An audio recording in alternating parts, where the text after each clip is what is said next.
All right, guys, we're live. It's Jason with Kentucky Sustainable Living. I've got Jake with Dog Creek Farms, and we got Shelly with Two Old Crows Homestead. Hey, everybody. And we are waiting on Darren. He's running late. I don't know what his excuse would be, but he's running late, so he will be here in just a little bit. So, Jake, what do you got going on, buddy? Just everything. I mean, we moving. Here it is. Darren's here. I'm going to add him in. Yeah, add me in. Hey, Darren. Hey. Shelly was just talking bad about you, how you were running late and how sorry you were. Yeah, we know how sorry Jason is. I'm doing fencing. Putting up fencing. I told her to quit talking bad about you. So, well, we've got, hey, Chase is here. Hey, Chase, how are you, buddy? Hey, Chase. Darren, we just got started just a second ago, but we've got you in here. There might be some people that don't know what you've got going on at your place, your background, stuff like that. So go ahead, give us your intro spiel of who you are, what you do, and all that good stuff. Well, I've been a career auto mechanic pretty much all my adulthood, from childhood basically. But I picked up some other skills along the way through the Air Force and through other endeavors. I just finished up bolt upholstery, did an interior on a boat. So I've been working on electrical at Grumpy Acres Farm, a plumber. Most of my teenage years I spent as a professional earning money while learning the job. So residential and commercial construction, like I said, the plumbing, the electrical, did time with field service, so computer networks and back office equipment,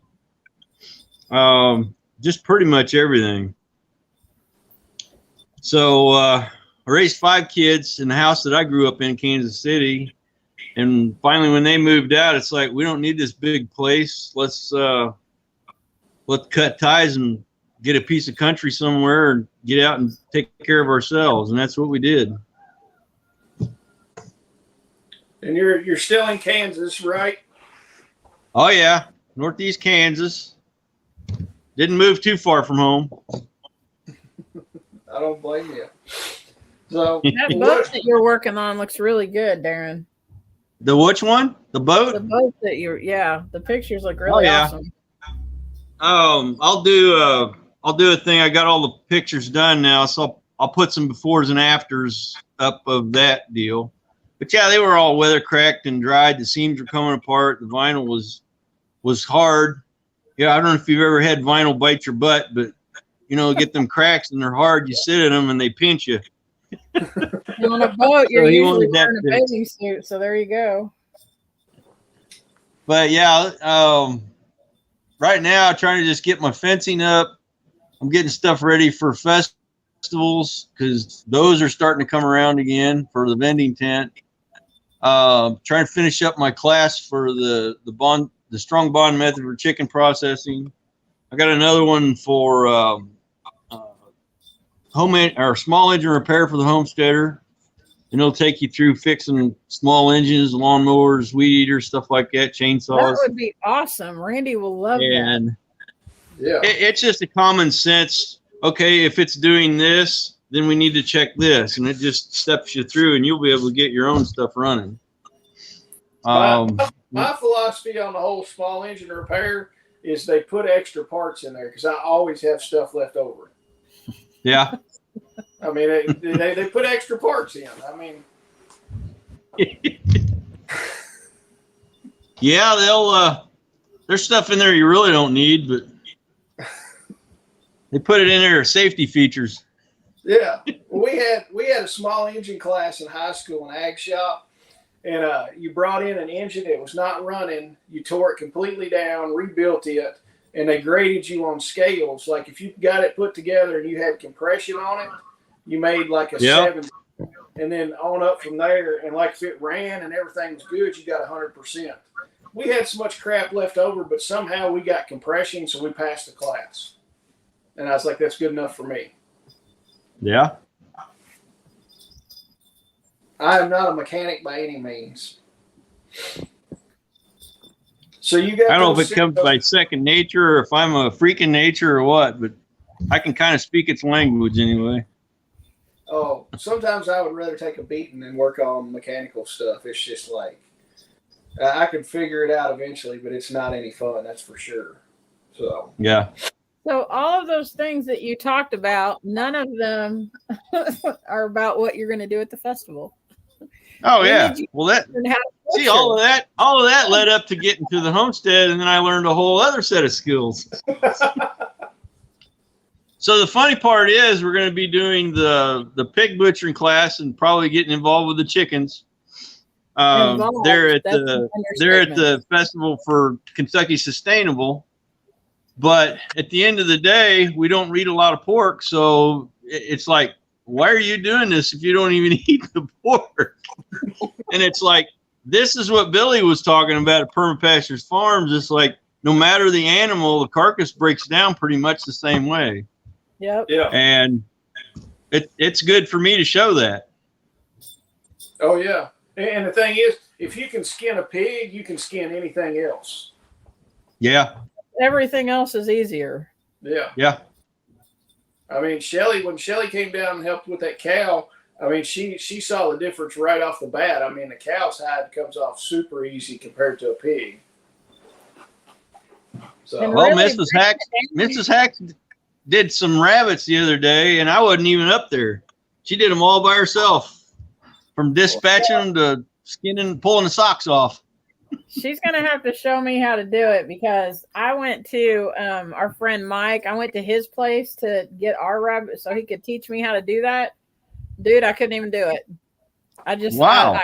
I was just like, I don't know if it's because, like, it doesn't bother me with pigs and chickens. I don't know if it's because they're so cute. I don't know what the deal is, but I could not kill those rabbits. And, you know, she told, we used one of those things that you like put their neck up in there and jerk them down, and it, you know, breaks everything.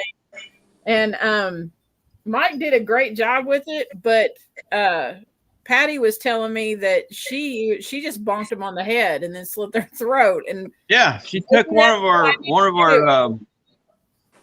concrete stakes for the forms, those metal rods.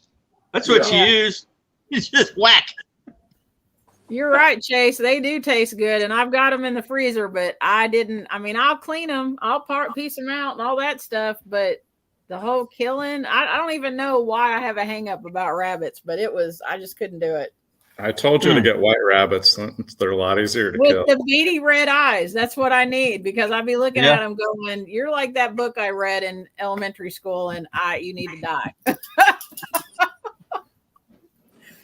It was just, I raised silver foxes, and they're beautiful, and I shouldn't have done that. Yeah, when you hit them like Patty did, though, make sure you get them knocked out, because that's when I stabbed myself. I had one that came back to life, so they are very loud. Patty said that's why I have the white New Zealand with the pink eyes. They be the devil. Right? But she did. She didn't even hesitate. She comes down to the house. Oh, I'm happy.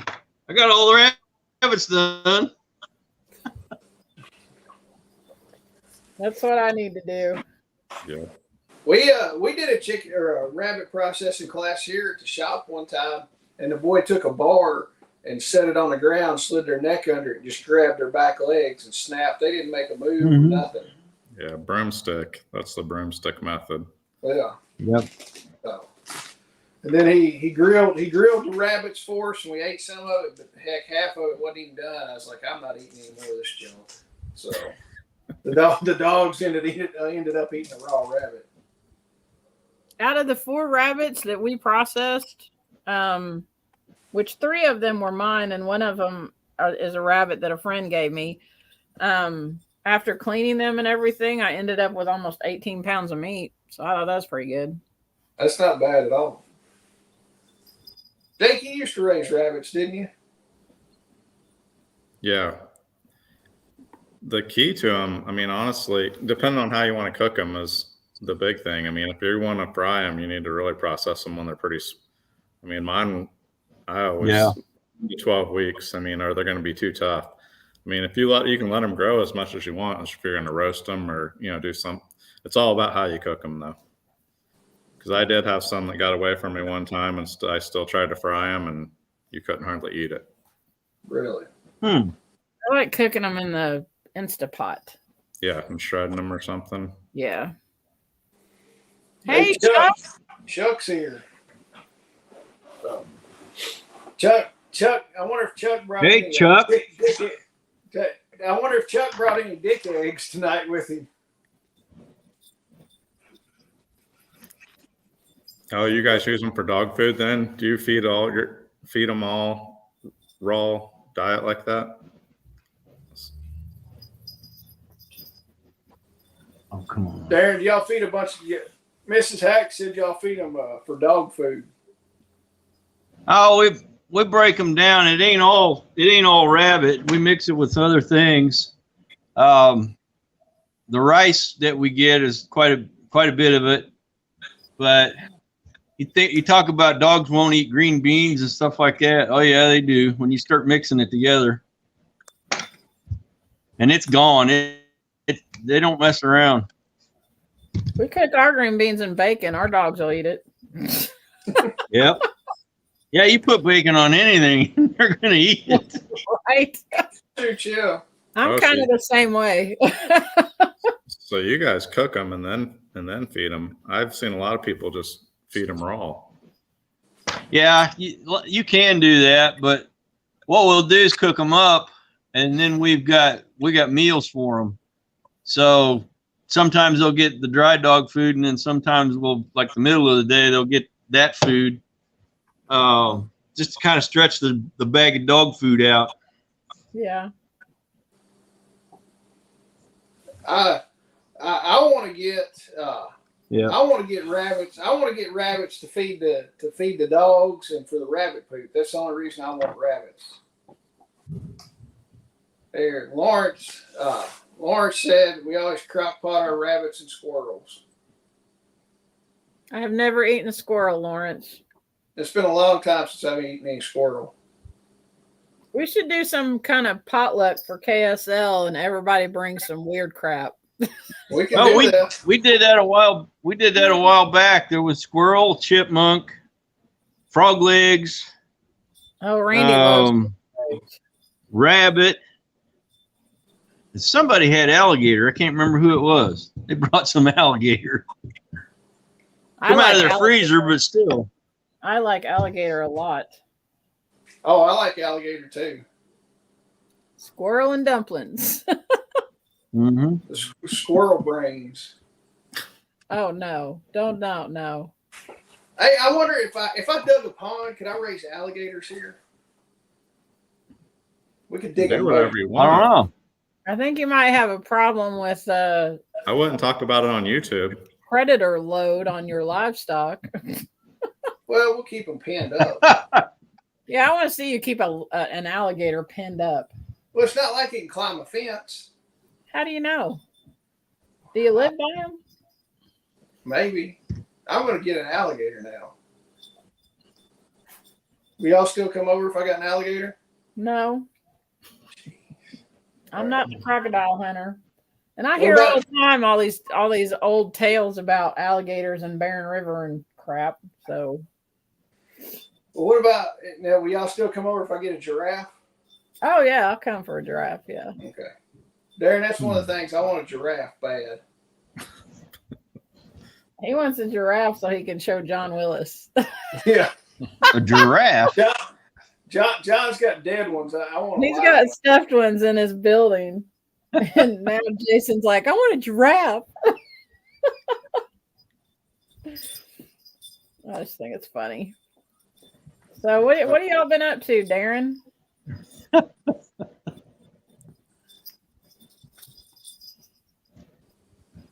think Darren's buffering a little bit. Oh, Darren, what have you been up to? well, since our festival here, well, like I said, when we got back from our festival here, basically just doing build out cages and stuff for the rabbits, trying to stay on top of them. You know, it was 12, then it was 16, then it was 27. And it's like, whoa, stop. I ain't building all them cages. So I was hustling to get that done. Trying to get fencing done. We just processed our second batch of meat birds, and cleaned the tractor out. And now the Bressy group is in there now, trying to grow them out because I still got to build another tractor. Trying to get vehicles running, finishing up the electrical in Angie and Garen's and Crumpy Acres Farms bathroom so they could have that. And now I'm starting on Tag got us a community excavator and I got to get that running. So I was down there looking at that yesterday. And still trying to get my water lines and stuff buried for winter. When we first started homesteading, I was watching, what's that show? Homestead Rescue. And that guy, the dad on there, I can't think of his name. Every episode, Marty? Every episode, Marty was bringing in an excavator on somebody was delivering one wherever he was at.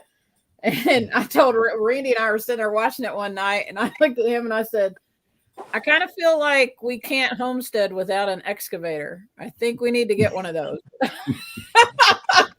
And Randy's like, I don't think so. Yeah, that would help. He does like everything with that. Yep. You can do a lot of stuff with one. I mean, it seems that and a more chainsaw, beneficial than a tractor, right? Oh, I mean, you can do. I would love to have an excavator sometimes, but I'm just not going to spend the money for one. So when I was doing concrete, we came pretty close to buying one several times. But my whole thing with the concrete business, it's like if we buy one, then we have to do more foundations, and I hated doing footings and everything like that. And I was like, I just don't want to get into it. But I was like, I would love to have an excavator, but I never broke down and bought one. Mm-hmm. What kind did y'all get, Darren? Huh? What size did y'all get? It's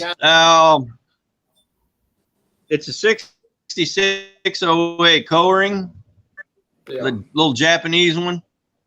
Okay. I think it'll go down. It'll dig like 15 feet down. I'm not sure what the boom height is, but well, that's a pretty good. Got a little Isuzu diesel engine. Wow. It's what? It's a pretty good size one then. If it'll go. Oh yeah, it's not a mini excavator. Tag calls it a mini, but it's bigger than a mini. Oh, okay. Wow. Jake, you need to buy a mini excavator. Yeah, I actually could use one. Why don't you? Anybody can get one, it's Jake, because he's able to come across like all the stuff. Why don't you tell people about your chickens? I saw Miss Hacks just put a thing in the comments. You guys are up to 25 of the Bressies, American. Oh, the Bressies, yeah. American breasts. And she's trying to get them grown up now to where they'll start laying eggs. And then we'll take, by then I should have my other tractor and their own fence, their own paddock and everything. Because those are separate from the main flock that I got. I think I got 40 birds of odds and ends out here, egg layers. But yeah, she's trying to get this to become the sustainable meat bird business here in the area. So, and I got 3 roosters out here that are monsters, and one of them's not even. Well, I think he's not even a year old yet, and every bit as big as those Cornish crosses were.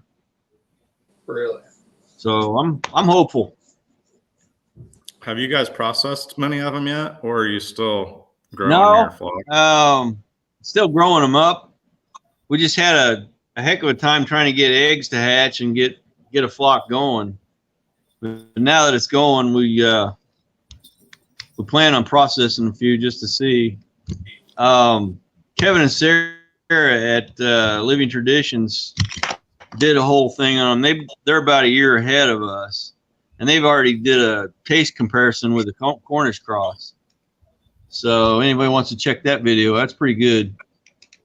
And like I said, I'm pretty optimistic that this is the new wave. Well, I've been texting Patty, and I think she's gonna hook me up. Yeah. Yeah, she will. She'll probably bring you a couple of pink-eyed rabbits too. If I'm going to eat them, I think that's what I need. I may turn the silver fox, because my silver foxes are pedigreed. So I may turn those over to my daughter and just let her raise them and sell them or whatever, and let me have the meat that I can eat. Are you going to be a homesteader, or are you just going to have a petting zoo like I do? No, I don't want a petting zoo. If I can't eat it, it's not coming on here. Like Crystal wants me to get one of those. What are those things? Those cows, the hairy cows with the bangs. The Highlands. Yeah, the Highland cows. She's like, oh my God, we need to get one of those. And I'm like, no, we don't, because they're miniature and people don't eat them. They're pets. I'm not getting one of those. Not to mention how expensive they are. I know, they're crazy, stupid expensive. Oh yeah, they're paying, I think, like $3,500 and up for those things. So that's some high dollar ground beef right there. Yeah. It's your donkey. We can hear your donkey. Did you hear it? Yeah. Talking about useless animals right there. That's her. So she's cute though. I would have a donkey. I love donkeys. She's useless. So she doesn't protect your herd, your flock, or whatever. The only thing she protects is a grain bucket. So she won't do anything. Have you figured out if she's pregnant yet? No, we never bred her. We're still looking for a miniature jack to breed. I thought you had her AI'd. No, we bred Ginger's bred. Ginger's getting round, so hopefully in another month and a half she'll be dropping. Yeah, Darren, they've got this massive cow that is like a lap dog. Like she's huge. And she's a lap dog. She's a Hereford, and she was a bottle baby, so she is absolutely spoiled rotten. I mean, you can do. She's so spoiled. Sometimes when I bring them into the barn at night, she will not come up with the sheep. I have to go down and literally take a grass string, put it around her neck, and hold it with like 2 fingers and walk her up to the barn. And you're not even pulling on the string. It's just like no tension on it whatsoever. But she wants her time to be special. And I'm like, you're such a heifer about this. So, and when she got out one day and was in the front yard, and I went and yelled at her. I said, Ginger, get your ass back in the fence. And she went and walked back in the fence. And I'm like, you stupid cow. If everybody didn't like her so much, I'd almost sell her some days. She's a good cow. Yeah. I'll sell her to you, Shelly. You come put my fence up and I'll buy her. All right.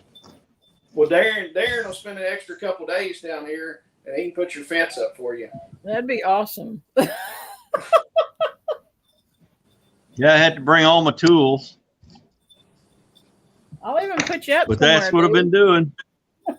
Huh? I said, I'll even put you up somewhere. Oh, okay. Right next to the hogs, right? Right there in the little shelter. Yep. Let's snuggle up to Fred. We've got a room in the back of our barn where all our hay is. I can put some sleeping bags back there. Let him stay in the RV. I've slept in hay before. Oh yeah, I have a travel trailer you can sleep in. Jake, tell us something good. Man, you know my story. We talked about it before we started. I'm just struggling to make it to the next day at this point. Where you sold our house, we're moved. I mean,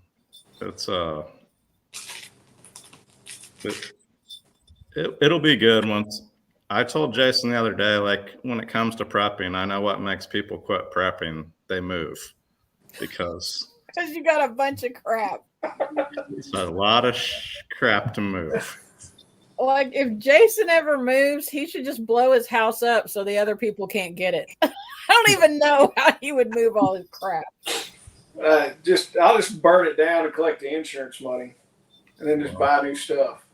Yeah, but what are you going to do when the insurance is like, you've got 5,000 cans of corn listed on here? What the hell? I just tell them I really like corn. I like corn. Do you get extra insurance, Jason, to cover your stuff? I never have, because there's no way, like, if you had something go wrong, they would cover everything. I've got extra insurance for guns. Yeah. And then I've got. But do you take pictures of all that stuff to turn in, like your all your preps? Not on the preps. I don't have extra insurance on it other than the guns. But I know my insurance. You take pictures and like be like, hey, I had this whole room full of this or whatever. Would that work? You can, but you have to get extra. Like, they'll only cover so much. That's why I wondered. I don't do it. I just wondered if Jason did.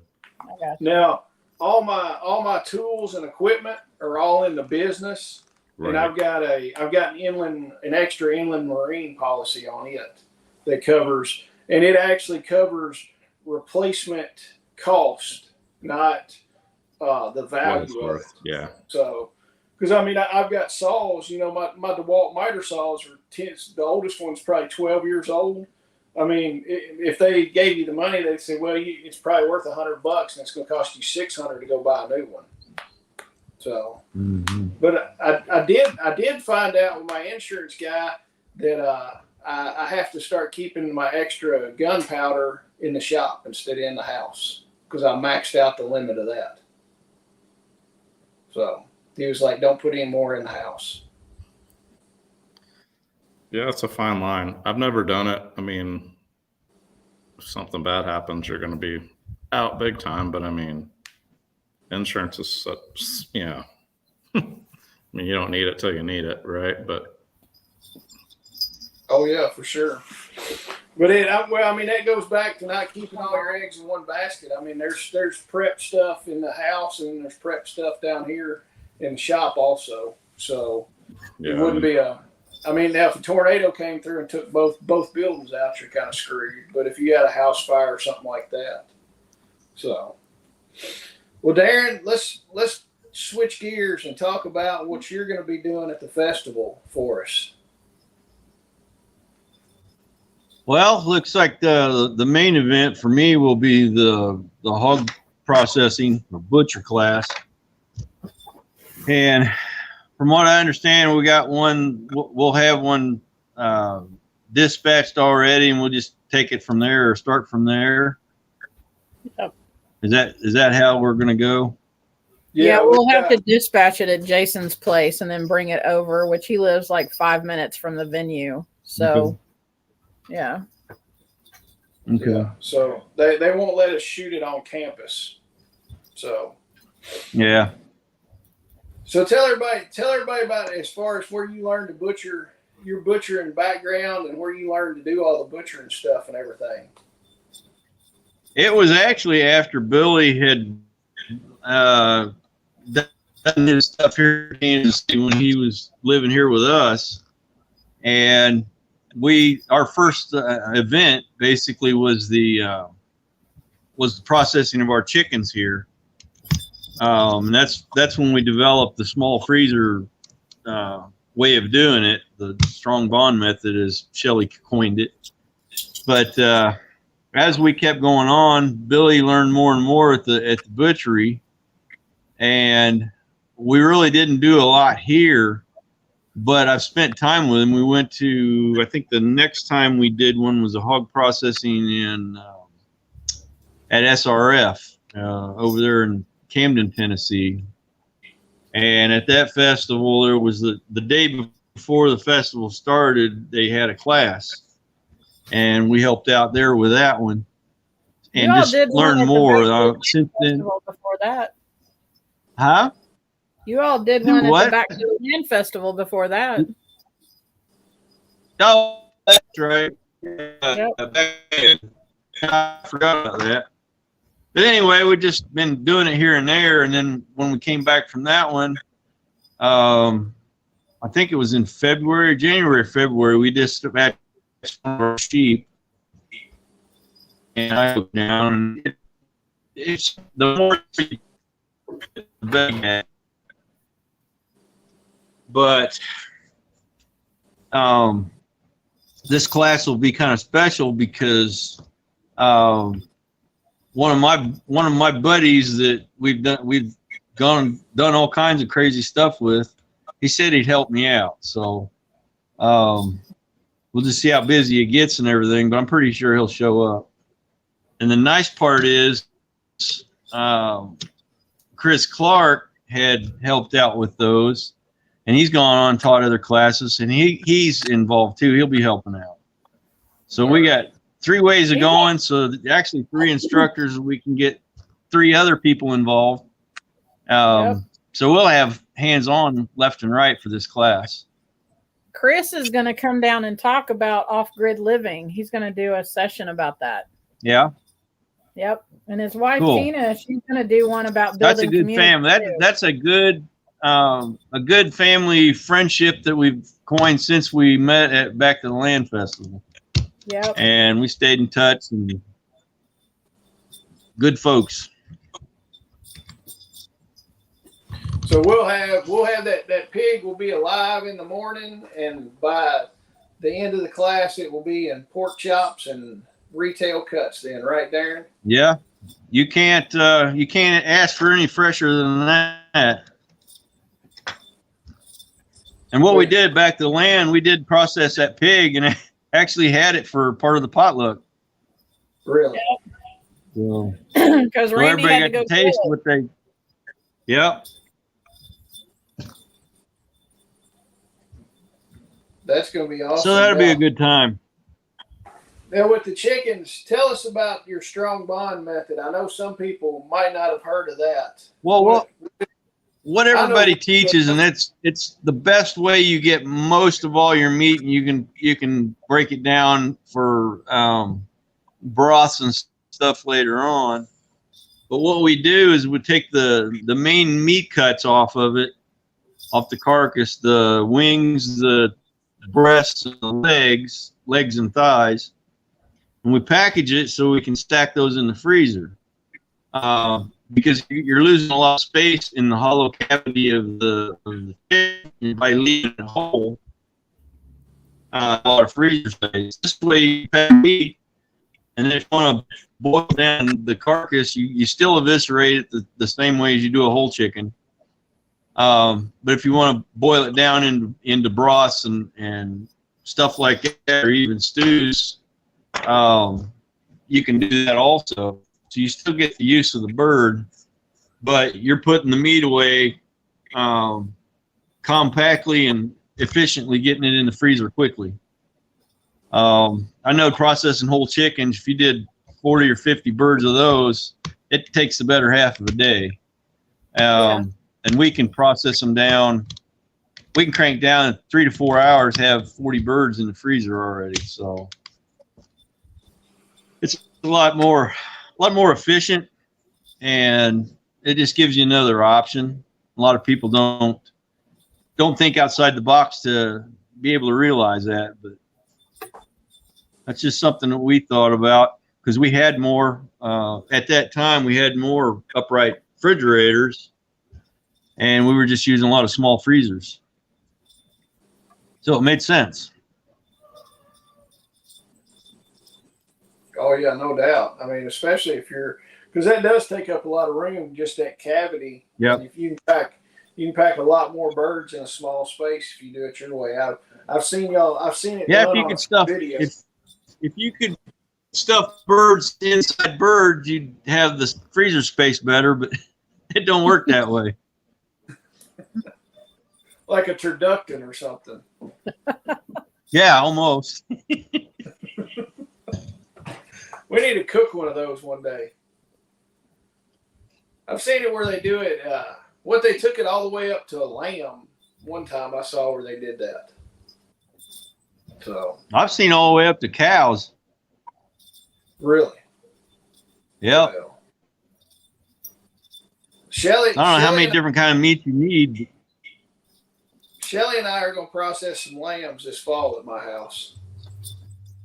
So I've got three ram lambs that we're going to put in the freezer this year. So Save every bit of that fat you can. They got a lot of fat on them. really, Yep. Yeah, hopefully. Our new neighbor actually raises Katahdins. I haven't met him yet, but they have about 25 hair sheep at our new place, our neighbor. So you'll have sheep before long, won't you, Jake?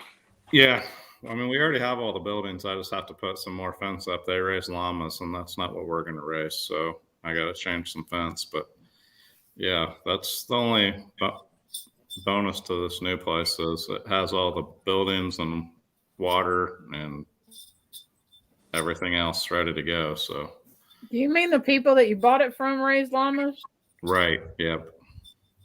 See, that's one of those animals I don't understand. Like, if I can't eat it, I don't want to do it. And maybe they raised them for hair because I know that they do that, like shave them or whatever. But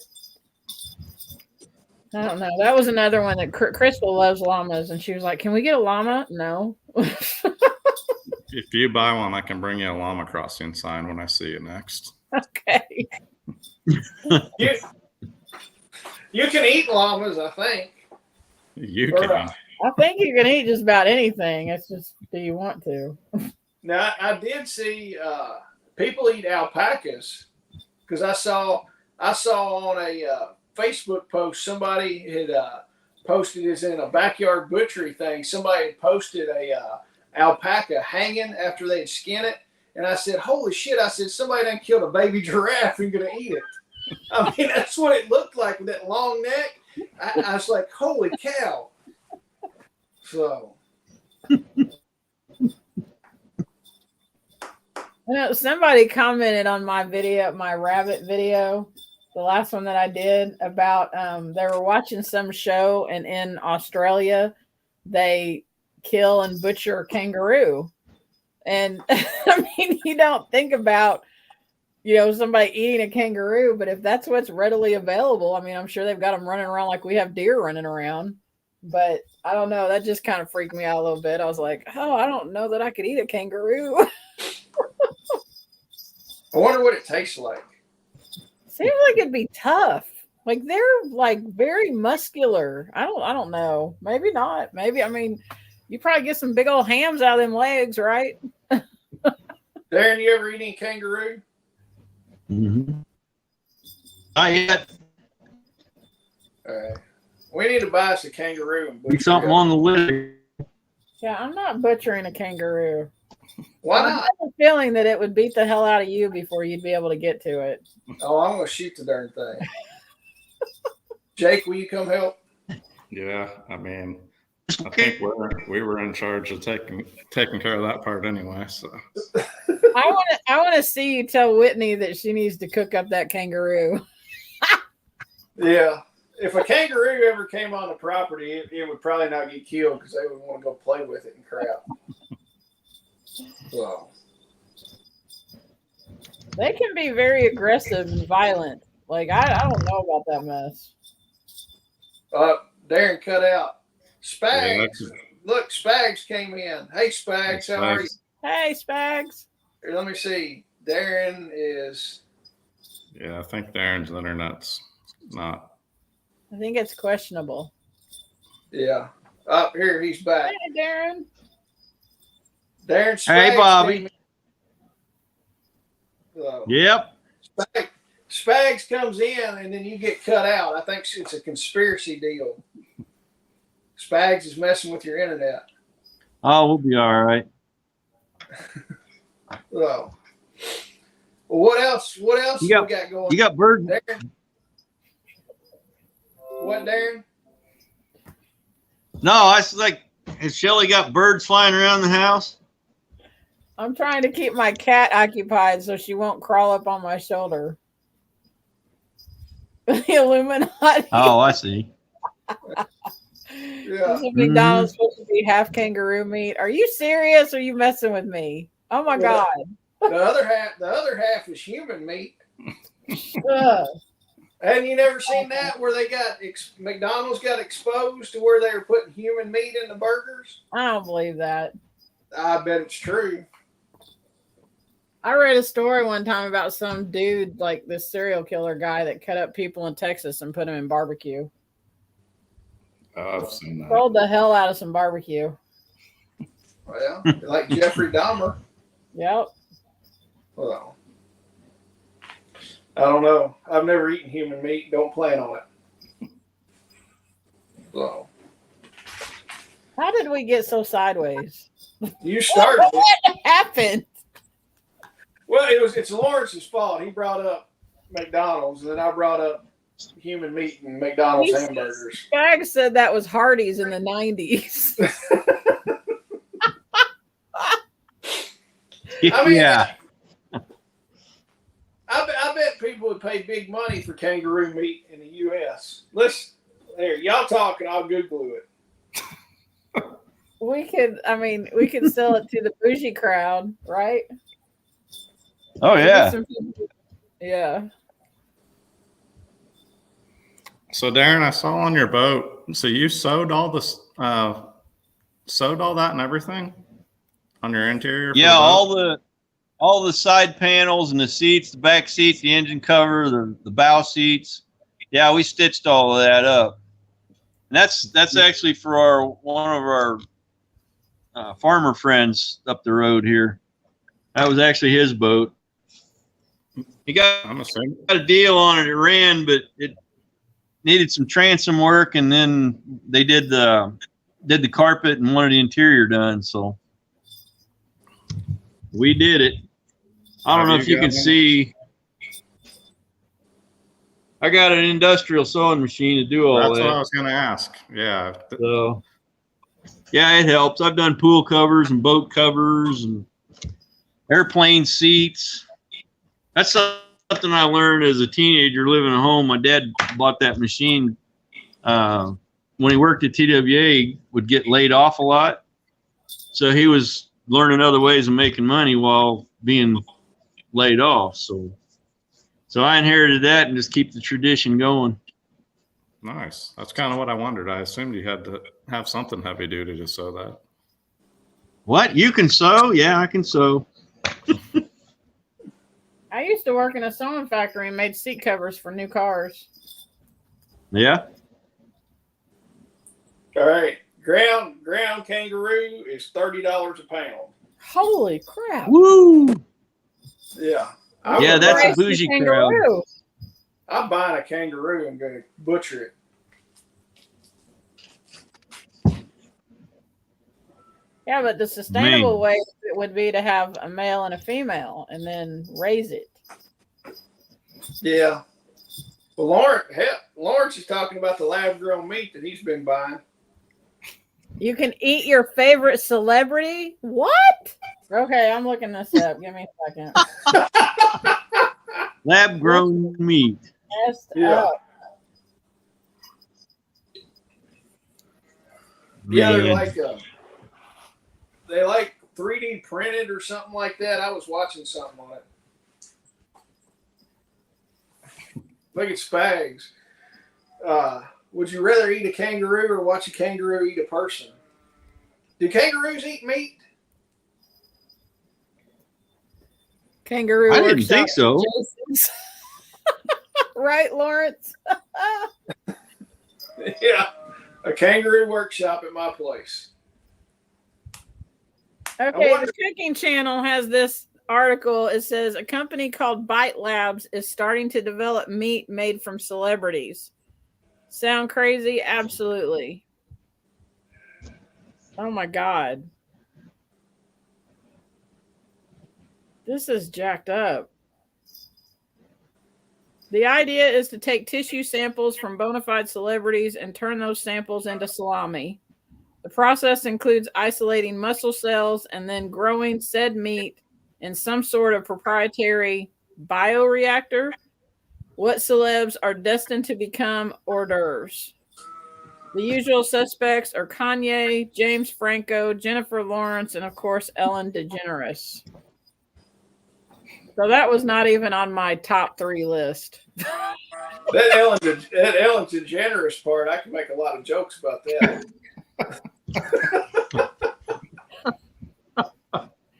It says it's exorbitantly expensive, however.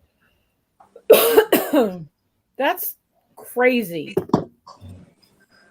All right, I found Rosie, female baby red. So that's kangaroo. more than $30 a pound. Probably. $8,000 for a baby kangaroo, a female. Wow. We can get a male for $3,000. So you can start some breeders for 11,000. Yeah, that's a little out of my price range right What now. do you feed them? Are they herbivores or they eat meat? What do they even eat? I don't know. Apparently, if you hang out with spags, they eat people. So, maybe they'll eat Ellen. He may actually make them become aggressive. I don't know. Mostly grasses. There you go. So come to the festival, and Jason will be doing a presentation on kangaroos. I would have a lot. Hey, we know that they can live here because we have Kentucky Down Under, and they've got all kinds of kangaroos out there. Yeah, we could just go steal one from there. You're on video, dude. What the crap? Well, all right, we could go borrow one from there. That's a conversation to have off air. Well, I've still got to make a guillotine for it. You know, if something happens to one of their kangaroos, we're not live on YouTube. No, they're not. What is wrong with you? They're not going to watch it. Somebody would be doing some kind of search, kangaroo. It was theft or them whatever. people on There you YouTube. Yeah. Well, heck, everybody's making fun of on Facebook. Everybody's making fun of Rand Paul's office burning down. Did y'all hear that? No, his office burned down. Yeah, In Bowling Green. yeah. Ah, And his office is right by a lawyer's office. So I mean, there were jokes flying everywhere on Facebook about that. I didn't know that. Yeah. Is everybody okay? Did anybody get hurt? I don't think anybody got hurt. So. Ow! Cat,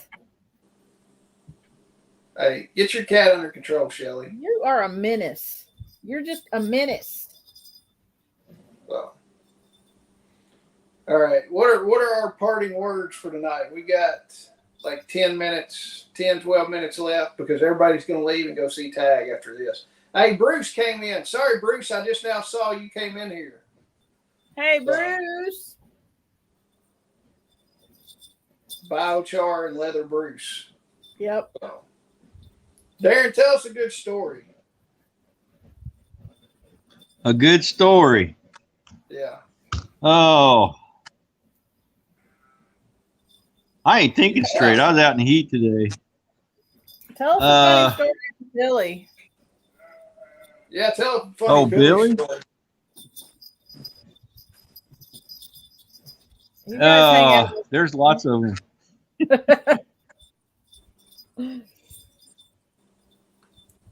We'll pick one from our canoe trip. We spent 4 days on the Missouri River in a canoe from Kansas City to St. Louis on the Missouri River.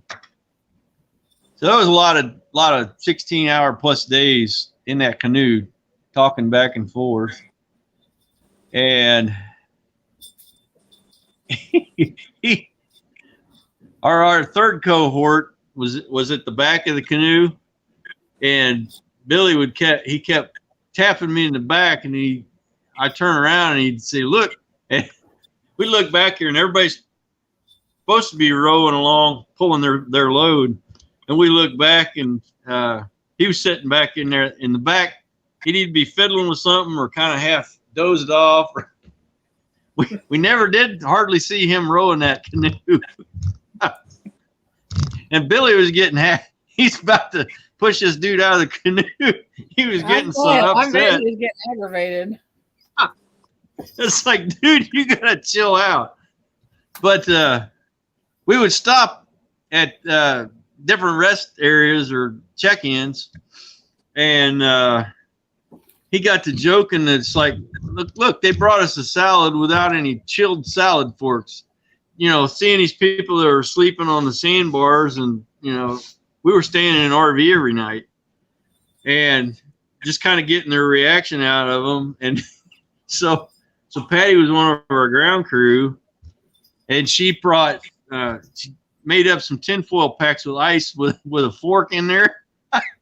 And she brought us the forks in there, and Billy was like making sure everybody around her is like, finally, we got some chilled salad forks for our salad.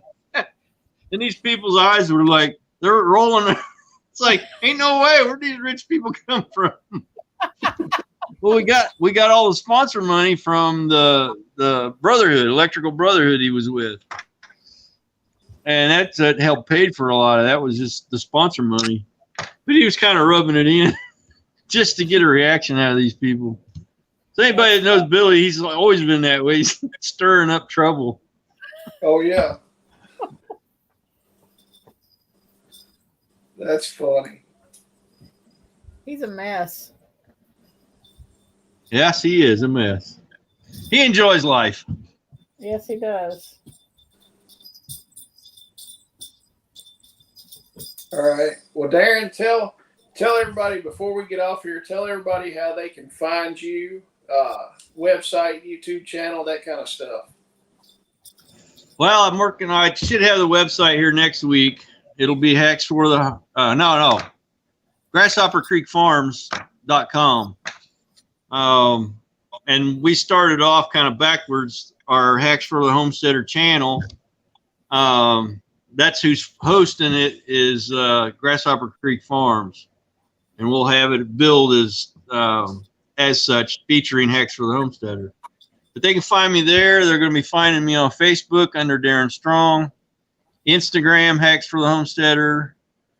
What else have I got? I got MeWe, Hacks for the Homesteader YouTube channel, Hacks for the Homesteader at gmail.com is my email. So I'm all over the place. I think I got a Twitter account. Oh, TikTok. I've just started with that. I know you've been doing that, Jason. Yeah. So, yeah, it's all over the place. You'll find me. Is Patty going to be selling those green wool socks on the website?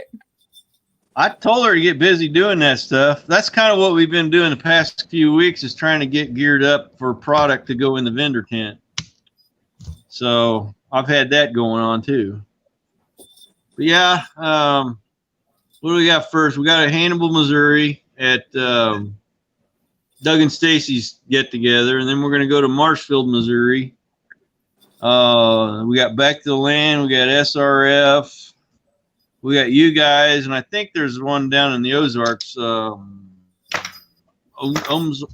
Homestead Expo or something like that. Got Midwest. So we got a few coming up. Huh? You got Midwest. Oh yeah, Midwest Preparedness. That's our baby. Yep. Right, Bobby? Yeah, that's a big one for us. Midwest Preparedness Project Festival. So we know that you all want to come out. That's where they can find me. We know that y'all want to come out and see Darren and Billy dispatch a hog, or take a hog apart with Chris. Chris is going to be helping too. Mm-hmm. So to get more information about the Kentucky Sustainable Living Homesteading and Preparedness Festival, you can go to KentuckySustainableLiving.com. You can also find the event page on Facebook. Just search the name of the festival, Kentucky Sustainable Living Homesteading and Preparedness Festival. You can find out information there. All of the updates for the all of the speakers are on there. And every Friday, you can get on my channel, Two Old Crows Homestead, Jason's channel, Kentucky Sustainable Living, or Jake's channel, Dog Creek Farms, and you can meet a new speaker because we'll be interviewing them every Friday until the festival. Also, the most important thing about our festival, the festival is free, so you don't have to pay anything to come to the festival. We do have some pay classes that you're going to be able to attend. It just costs some money. So on Friday, there's going to be Chuck Peoples is going to teach a homestead medicine class. And then Eric Johnson is going to teach a guild class. And then on Sunday, Chuck Peoples is going to teach a Stop the Bleed class that you can get certified in and go home with a tourniquet. And but the most important thing about our festival, Saturday night, we are having a benefit dinner for Vets for Child Rescue. If you have not seen the movie, the movie's name just left me. What is it? Sound of Freedom. Yeah, if you have not seen the movie Sound of Freedom, go see it. Vets for Child Rescue, they do the things that you see in that movie. They go and rescue kids. They set up sting operations to catch pedophiles. And it costs roughly $10,000 to do a sting operation to do that. And that is our goal, to raise $10,000 to pay for them to do an operation, because God's children are not for sale, right? So we would love to see you there on Saturday night. You can purchase tickets for all of those things on our website. And again, the festival is free. Coming to see Darren and Billy and Chris process a hog, that's free. The chicken processing, that's part of the festival. You'll be able to hear all the speakers and everything at the festival. So we can't wait to meet you. Come and check it out.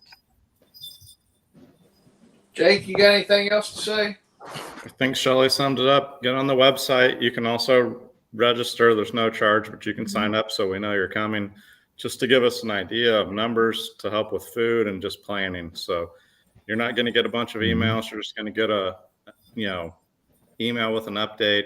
It's not going to be a bunch of spam or anything. So get on there, register. I mean, this is a free event that you're going to be able to, just the processing classes, being able to watch that and get started. I processed pigs last year for the first time. It's just very empowering to learn how to do this stuff yourself. So get out there, build community, meet people. You're gonna meet friends. It's just a good thing. So get out there and build the community. Darren, you got anything else to part with for tonight? No, not that I can think of. It looks like it's going to be a good time. It's gonna be a blast. I've been just racking my brain trying to get other names that I might know out in that area to show up. So we'll see what happens. Well, Aaron will be there for sure. Mm-hmm. So yeah. Tell everybody everybody. Yeah. Yep. All right. Well, we're about done for the night, guys. We're going to sign off. We appreciate everybody being on here and everybody that joined in the chat. I appreciate it. And we will see y'all next Friday. All right. Good night. All right. Bye. Thank you, guys.